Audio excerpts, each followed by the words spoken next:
Hello. Hello, good evening. Welcome to Wednesday Wisdoms. Hopefully. Wise guy. Wednesday Hopefully. wise guy. Hopefully. We'll see. We'll see what turns up. We're glad to have you on board. Welcome to the Divine Fellowship. Janice Lynch, Pastor Phil.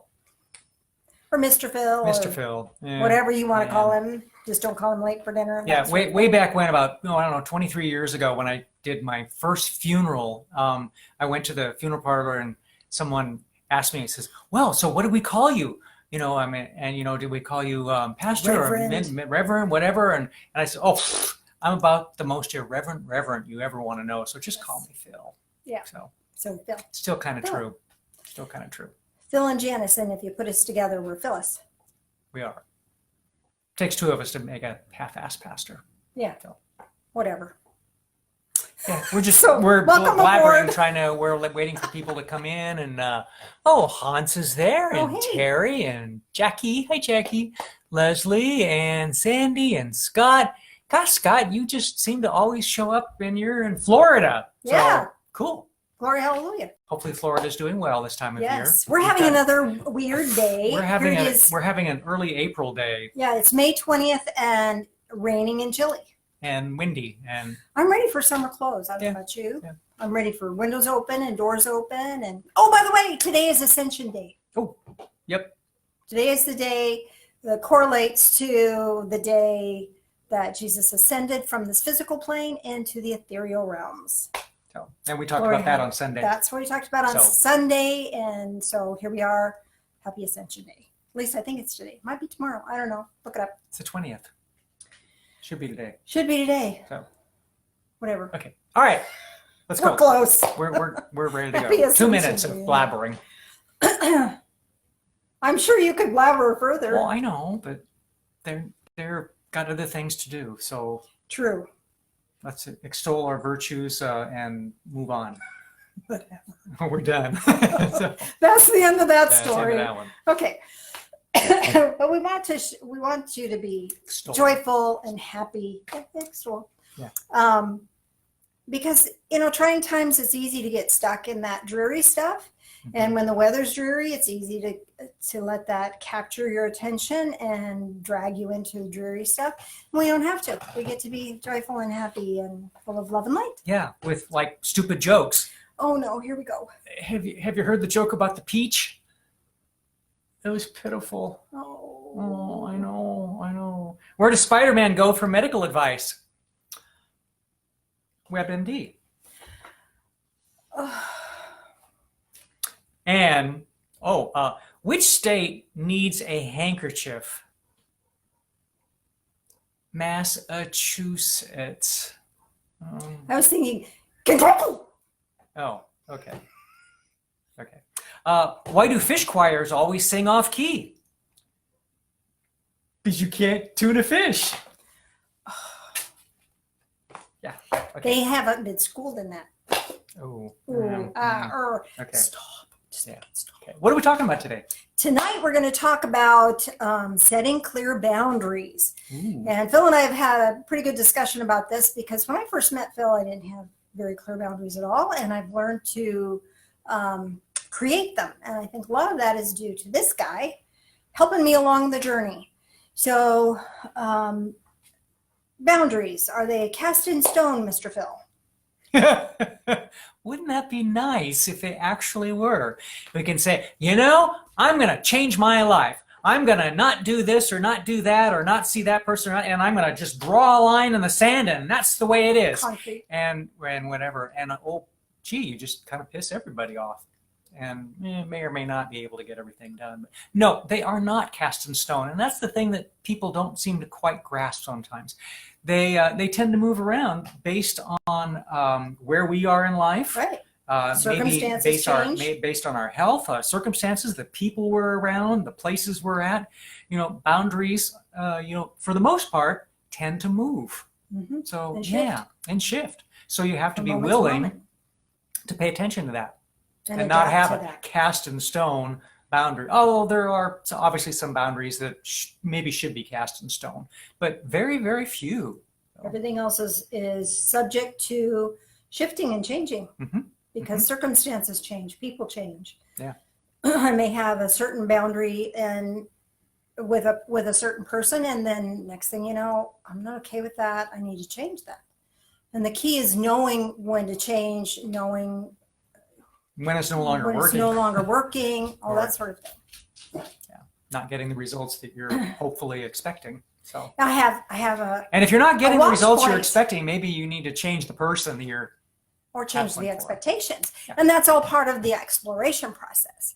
So what I have to share with you today or this evening is how to look at that, how to look at those things, and then how to change the boundaries or set those boundaries in a clear, concise, effective way without a lot of drama and trauma and struggle. That would be good, wouldn't it? Yes, it would be really, really good. Mhm. Anything else you want to share with us, Mr. Phil? Oh, yes, I wanted to share. Thank you for reminding me. The stone this evening I want to share with you is labradorite. Let's go. Not on me. Sorry. Can you see? I'm Let me- I'm trying to show it to the camera. Hold still. There. So it's Maybe. this dark stone that will have flashes of blue light. Can't really see. Oh, there it is. See, there's a flash. You can't really see that it's blue, but in real life, it's really, really brilliant blue. Here's another one. See that flash of blue? Isn't that pretty? Beautiful. The reason I want to show you labradorite is a wonderful stone to have with you when you're trying to make And decisions. hard to find now. A lot of them are. So if you can find a labradorite, they're wonderful to have around because and bring into your awareness because it's all about there's this darkness of not knowing and flashes of insight. So it's a beautiful stone to carry with you or to have with you when you're trying to make a decision. So hopefully you can acquire that. And our dog is squeaking a toy, so Sorry. we might have to deal with that. I don't know what to do. There, she's quiet. Anything else you need to share about boundaries, Mr. Phil? Get some. If you don't have Get any, some. get some. You will be a happier person, and the people around you will be happier. It doesn't seem like that at first. And if you're a people pleaser, it's going to be really difficult because if you're empathic and you feel other people's feelings, you don't want them unhappy because that makes you feel uncomfortable. But feeling uncomfortable because they're unhappy doesn't get you what you want, doesn't help you on your ascension path, doesn't help you empower yourself. What it does is it just is a cop-out. It's a cop-out. Oh, I can't because I don't want to upset them. That's a cop-out for finding your power, for finding your strength. So take a look at that. If you think I can't set a boundary because I don't want to make people unhappy, I've got a process tonight that will help you set a boundary without creating a lot of unhappiness. How does that sound? Does that sound like it'd be worthwhile? Mm-hmm. So that's what we're going to take a look at this evening, and we'll see Phil in a bit. He's out of here and get my notes. So the first thing I want to share with you is a Bible passage in Philippians chapter 2, verse 14. Get this one. I love it. Do all things without grumbling or disputing. So if you're arguing with someone, here's your clue. There's not a clear boundary. If you're grumbling to yourself, you know, the Yosemite Sam, if you're doing that, if you're doing the Yosemite Sam thing, you may not have a boundary as necessary, an appropriate boundary, or the boundary's being crossed, or you're expecting yourself to do something that's not yours to do. Let me read you another Bible verse. And this one comes from Philippians chapter 4 and verse 13. I can do all things through him who strengthens me. Yes, and if they're your things to do. If someone is expecting you to do something that is totally inappropriate, you have a right to say no, thank you.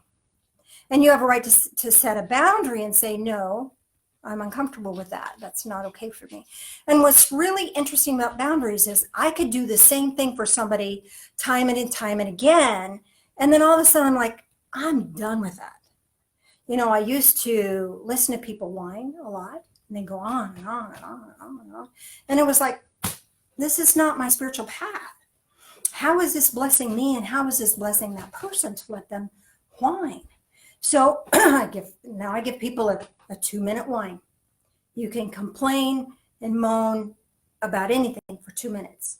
At the end of 2 minutes, if you just concisely say what the issue is, you're pretty much done. You've clarified the issue. And then from there, I can empathically and compassionately connect with you and help you look at options. But just listening to somebody complain on and on and on, that was not serving me at all. So my truth was, this is not serving me. When I found my truth, then even though I could pray for strength and be given the strength to endure it again, listening to that again, it wasn't what was right for me. So I prayed for the strengthening of setting a clear boundary. And once I set that clear boundary, other people were blessed and I was blessed. And that's what a clear boundary will do. A clear boundary does not isolate you or set you off or annoy other people. It's a place where there is a meeting of minds and clarity and peacefulness. Does that make sense to you? I wanted to read you one other thing, and I seem to have misplaced it. So after the do all things without grumbling and disputing, again, be angry but don't sin, as the good book says. So it's okay to be angry. You can have that flashpoint of this is not okay. But hanging out and grumbling and then arguing, that's not where we want to be. Let me read further in verse 15. 14 and 15. Do all things without grumbling or disputing, that you may prove yourselves to be blameless and innocent. There's that innocence again. Children of God, above reproach in the midst of a crooked and perverse generation, among whom you appear as lights in the world. Isn't that what we're about? We want that innocence where we're not caught up in shame and blame, but we have this applied awareness and we can move into activities that bless ourselves and bless others. Okay, so we want to have clear boundaries about that. That's what's part of what's going to help us maintain this innocence. So how do we do that? Okay, so the first thing to do is notice the grumbling and disputing, and don't address it when you're grumbling and disputing. It's not going to work. Because if you're in that state of being, you're not in that state of innocence. You're not in that state of awareness. What happens is when we get upset or frustrated or angry, we lose our conscious ability to think, and we go to the brainstem. And what does the brainstem do? Fight, flight, or freeze. Well, when you got somebody in the brainstem, guess what? We're going to say things that are inappropriate or trigger points, and the other person's going to go out of their conscious awareness back into their brainstem. So you got two brainstems talking to each other, and you know what? No win. No win. It's imperative to stay in this applied awareness, this expanded awareness. And you can't do that when you're upset. So you wait until you're calm. Wait until you're peaceful. Wait until you've collected yourself. Wait until you've recentered yourself. And then what's your truth about that? Well, and there's the tricky part. Because we think, well, the truth is they should do this. Well, that's not the truth. I mean, that may be your truth, but it's not the truth. When you find the truth, it's neutral. There's no emotional charge to it. It's just there. Oh, look at that. And when you're in that truth, people can hear you. When you're in the truth with a little t, my personal truth, then people don't hear me anymore because I'm saying, well, it's my way or the highway, or this is how I want it, or this is what it should be like. Shoulda, coulda, woulda, oughta, gotta, must, have to, always, and nevers. That's trouble zone. So moving out of that into this clear state of being of the truth with a capital T, truth, that's neutral. Okay, so let's look at a couple of examples. Because it's easy for me to talk all around stuff, but I want to get some specific things so that you can see how it works. Now, with that said, what works for me in this situation might not work for you in that situation, because we're all different. So this is a kind of a key process for you to find your truth, your way through it. Okay. So you may not use the same words as me, may not use the same focus as me, and that's okay. This is all about that discovery point where you can locate your truth. Now, once you find your truth and you are going to set a boundary, then it's imperative to have follow through. If you don't have a follow through, then your boundary is worthless. Okay, so I can say, I'm never going to let that person whine to me again. And I tell them, okay, you've got 2 minutes to share with me your trauma, and then we're going to move on to something else. 20 minutes later, if I haven't stopped them, my boundary is worthless. If I haven't addressed it, that boundary is worthless. So finding your truth and then applying a result for that. So let's look at some examples.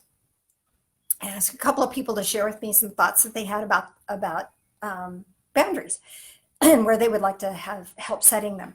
So a couple of people said they had difficulty with family members when they pulled away and went to do prayer time or meditation time or whatever.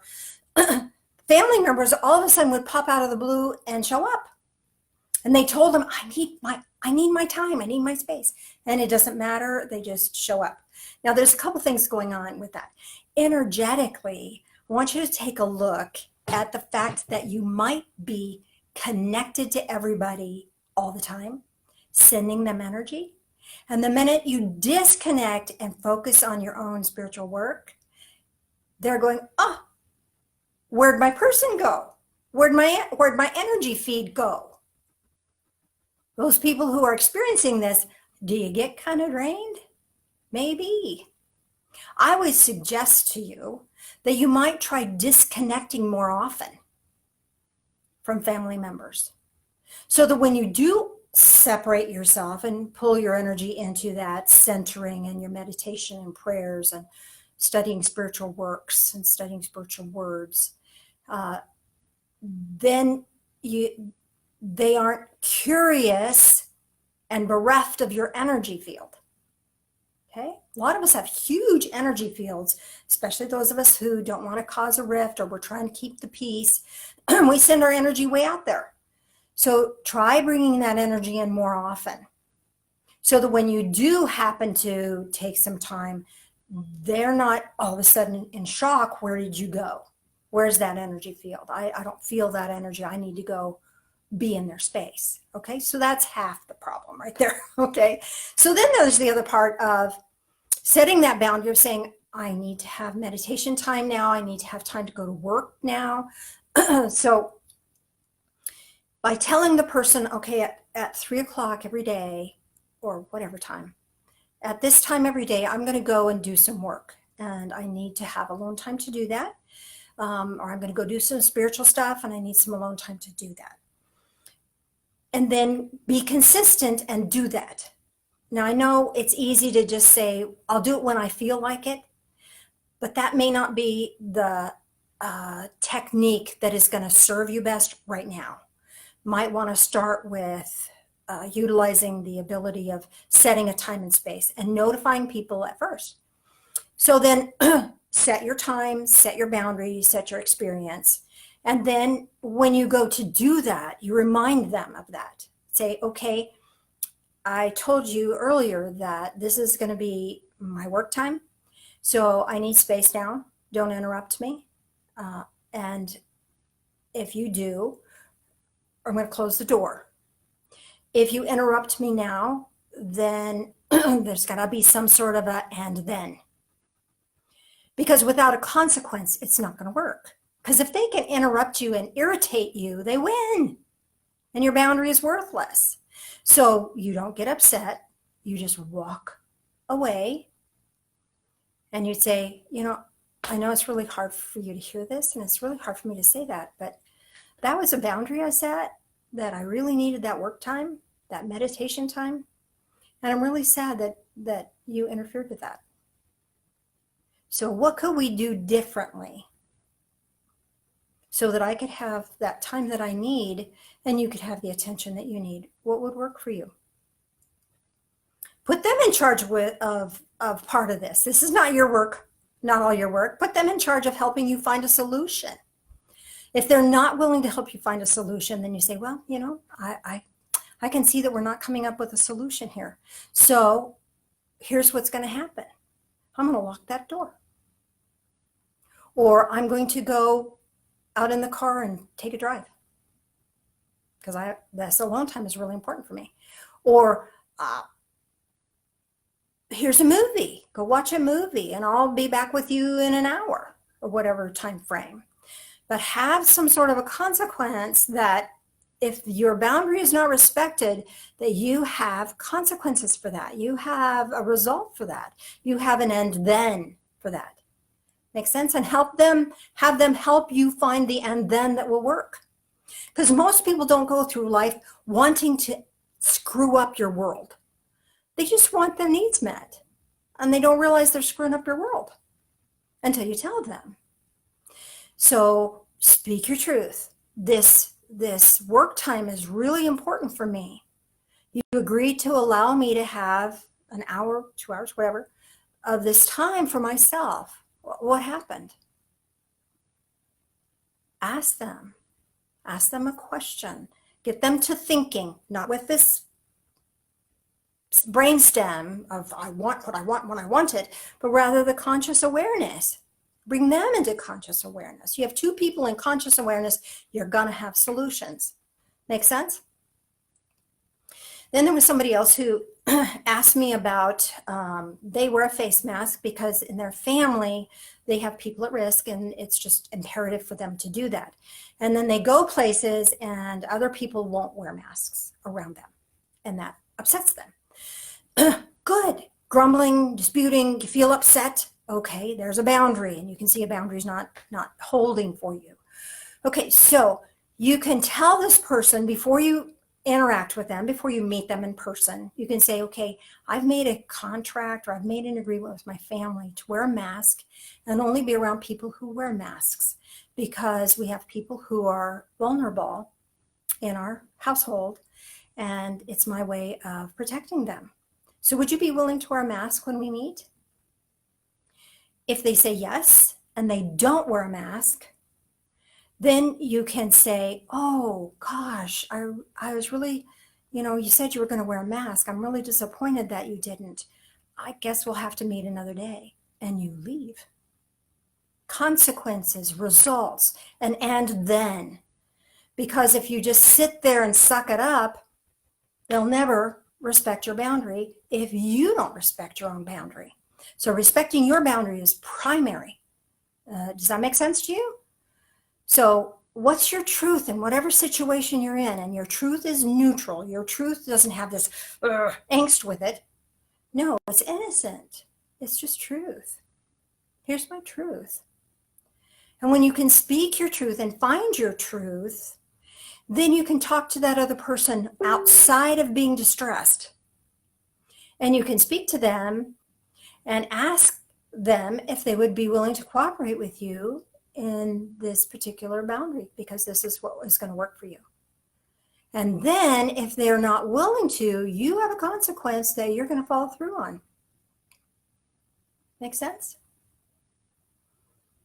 Now, it may take some discovery on what consequence is going to work. So you may run up against a brick wall a couple of times, and that's okay. This is a learning experience. There's no one way to do it. If somebody still follows you into your office when you've asked for this private time, you can express your disappointment and say, I'm just going to walk away from this right now. I don't know what to do with you. This is just sad to me that my boundary was disrespected. That I asked you. So I don't understand why that is. So I'm just going to call it quits for now. And I'm going to walk away from you, and I'm going to walk away from the office, and I'm just going to be free from this for a little bit. Either way, you're going to disengage your energy from that person. Make sense? In the meantime, try disengaging your energy more often. That should really help that other person not feel bereft of your energy when the time comes for you to take energy for yourself. Make sense? Now, if you have any questions, oh gosh, that's been a half hour. If you have any questions about the process, please send me a little note. Phil's in the other room. He can read them to me. We'll take a few minutes if there is anything specific that you'd like to have help with, because this is a big, huge problem, this big, huge issue. For me, I think the hardest part is finding the truth. And then the second hardest part is finding the end then. So is there any questions? Any questions, Mr. Phil?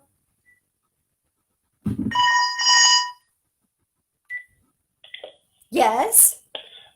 No real questions. I just said, Sandy said make a request after the boundary, and Valerie said balance in boundaries. Absolutely. Absolutely. That's what we're talking about. The boundary isn't my way or the highway. The boundary is, here's my preference, and would you be willing to respect that? And if not, what can we do to compromise? And if not, then I get to make a choice about what I need to do to keep me safe and me happy. Make sense? Okay. So any other questions or about that? Not yet. Okay. Well, obviously, if you have questions about this and have a specific situation you'd like me to walk through with you. Well, there's one that just come up and I can't. Whoop, there we go. Valerie just said she's trying to let go of judgment of others and herself. Yeah, see, that's a big part of it. You know, you should do it my way. Well, that's not helpful. You know, and I applaud you, Valerie, for moving through that and finding that place of truth. Because when you get in that place of truth, it's neutral. Oh, look, they're doing that again. What, you know, I don't know why they do that, but that's how it is. So let me address that in a different way. This is about trying something new and trying it in a way that's going to be supportive of you and the other person. Does that make sense? Sorry. So if you have any additional situations that you'd like me to take. Jackie was talking about work. Finding that would be a challenge. Where'd you go, Jackie?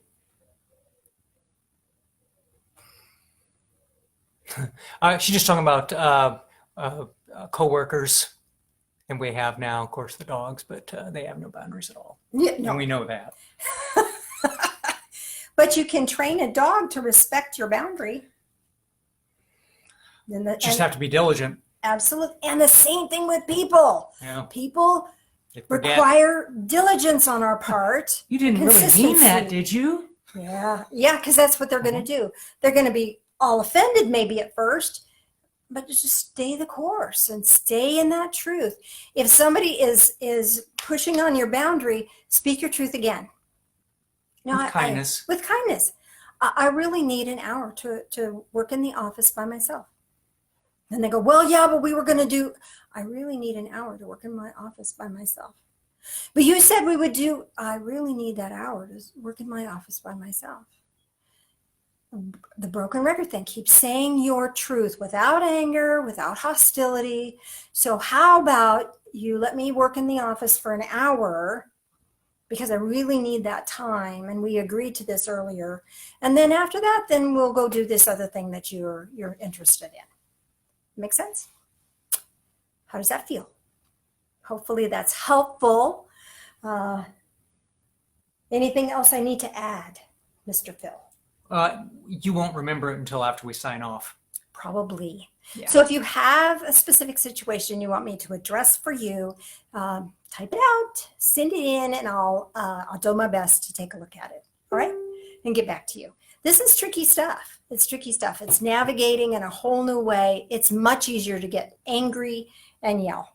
A lot more fun. No, Oh? not fun. Mm. Not fun. So you can either brainstem it out with one another, or you can conscious awareness.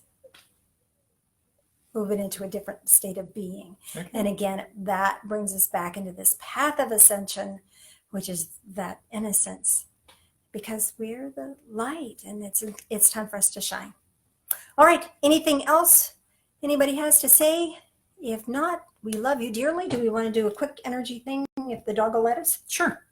Okay. Left hand up, right hand down, and hover. Left hand up. It is up. Right hand down. Okay, there we go. Left and Your right. other left. Your other left. All right, so we're connected to divine source. Allow yourself to bring that energy into your heart space. From your heart space, send that energy into your left hand. And that other person receives that energy, draws it into their heart space, and sends it amplified out their right hand back to you. And as that energy circulates, it amplifies and grows, because that's what love does. It's giving and receiving love in equal measure. And even if it's just you doing your own hands together, it's okay. It just works. Allow that energy to flow. And then there may be somebody in your circle of influence that can use prayers. You know, maybe the person you're in conflict with, pray for them. Prayer really works. I can't tell you how often. It has just amazed me that prayer works. And as you just hold them in your awareness for a moment, they'll share in this energy. Oh, did you feel the energy ramp up just then, Phil? Oh, you're buzzing. I'm buzzing. And now, take a deep breath. And exhale to release them. Bringing fresh, bright energy into your heart space, sending it left, receiving to the right, bringing all that you'd like to into your space, bring it into your heart space. I'm way ahead of you. And may your life be a prayer. God bless. We'll see you next time. Have a great week. See you Sunday.